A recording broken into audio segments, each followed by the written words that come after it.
Hey, what's the going on? What's the going on? How y'all doing this morning?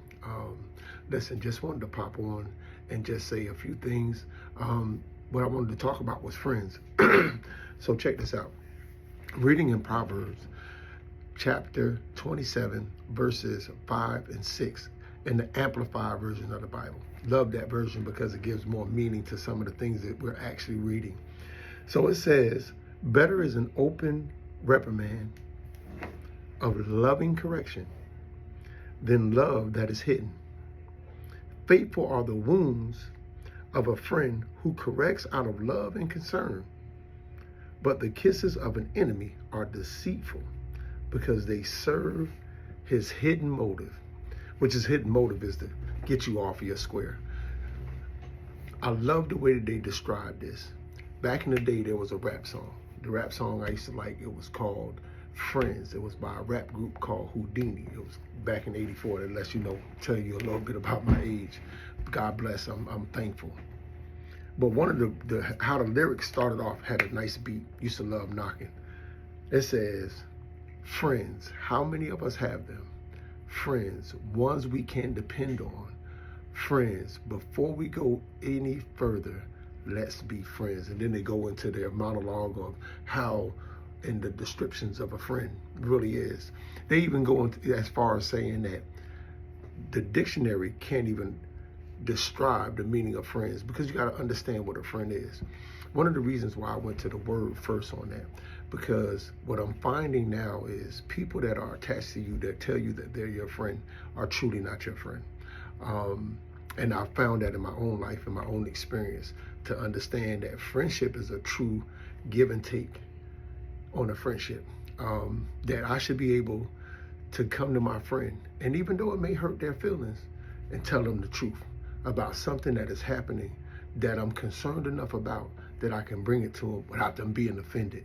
Because a lot of times we get offended quick instead of understanding why it's brought to us. Now check this out. So you know I love staying in the Word because I believe the Word tells on itself, man. Galatians chapter 2. And I'm going to tell you why. It's going to make sense in a minute. You're going to be like, man, this dude here. So Galatians chapter 2. Same Amplified version. Like I said, I like the Amplified version. It's one of those things. This is when Paul, who wrote a lot of the epistle, confronted Cephas, Peter, the same Peter that walked with Christ.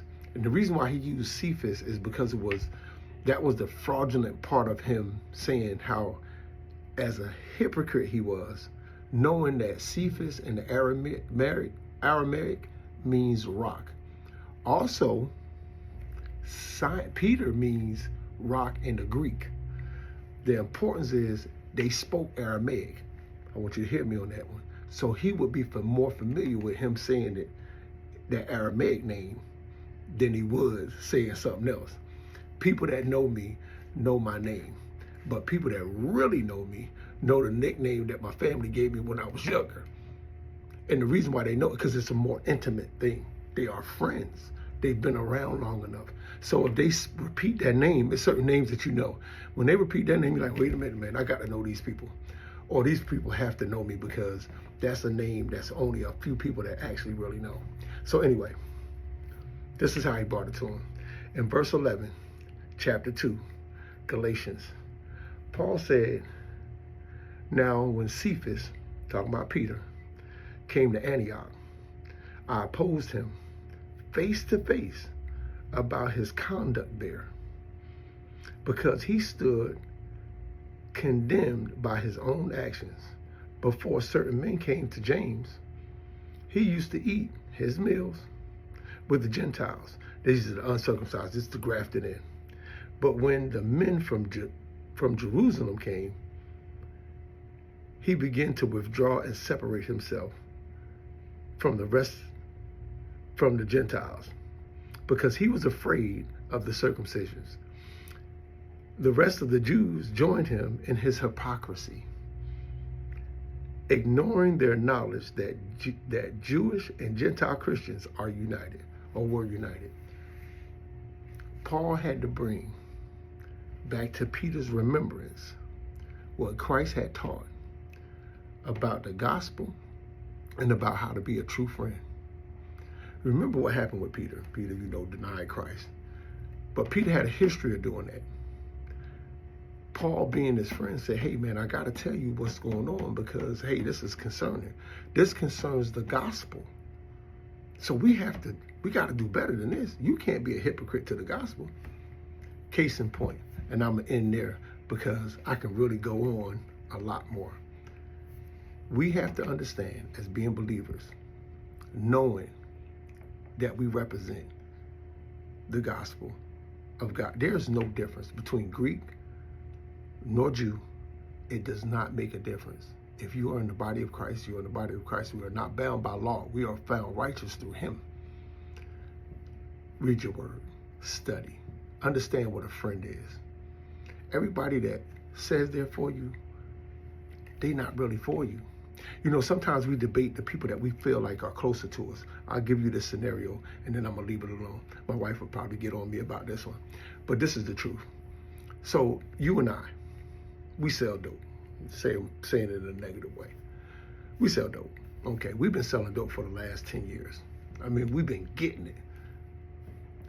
A new person comes in the neighborhood. They've probably been there maybe about 2-3 weeks. We deal with them.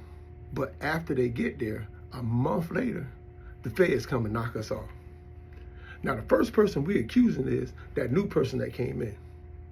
But do you understand this? That the feds went to the third building, around the third corner, upstairs on the fourth floor, under the rug that was blue in the safe.